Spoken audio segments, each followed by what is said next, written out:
母语意识觉醒。联合国教科文组织伫1999年正式宣布，逐冬2月20日是世界母语日，主张语言多样性的珍贵资产甲重要性，望全球推广语言保存。台湾是多语言、多文化的国家。昨年，国民党政府的国语政策造成母语被严重打压甲歧视，华语变作上流语言的代表，嘛变成现此时台湾人主要沟通的语言。一款去接关庙讲的阿爸语言政策，直使台湾各种语言间形成明显强势甲弱势的地位。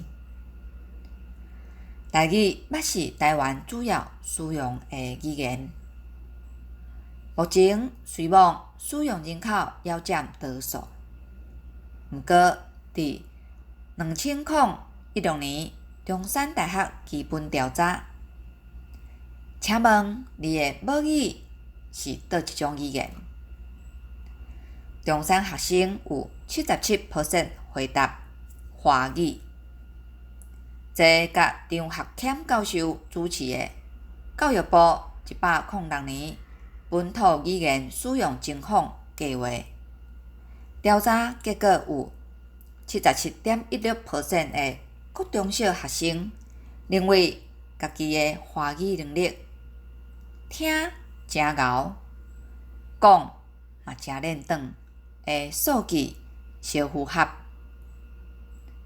按这两个调查会当看到，台湾的少年囡仔会晓讲台语还是客语的，已经剩少数人。这款情形若根据联合国教科文组织的语言活力评估标准，台语世代传承的状态明显较接近第三级的明确危险。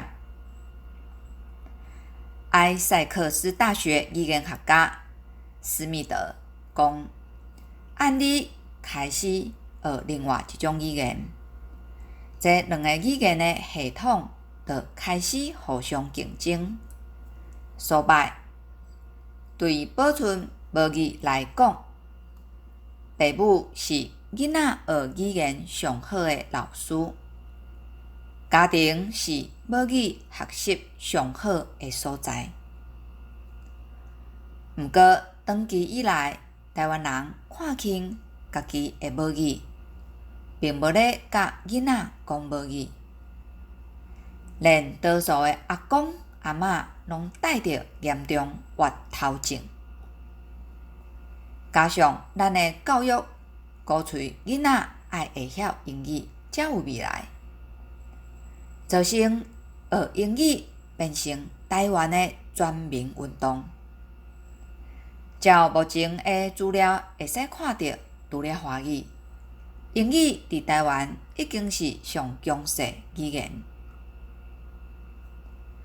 咱的国家目前上强势两种语言，拢毋是家己的母语，实在是真悲哀。要改变母语流失，上要紧的是提升母语意识。意识形成需要时间，甲政府的政策推动。为基本教育做起，将母语课程时数比照华语、英语，按国小延续到高中，甚至于大学列为必修。国家考试嘛爱列为必考。加强学生对母语的学习甲使用，安尼才有法度提悬规个社会对母语的重视，扯平母语长期弱势的地位。一旦母语意识活起来，母语才会当世代传传。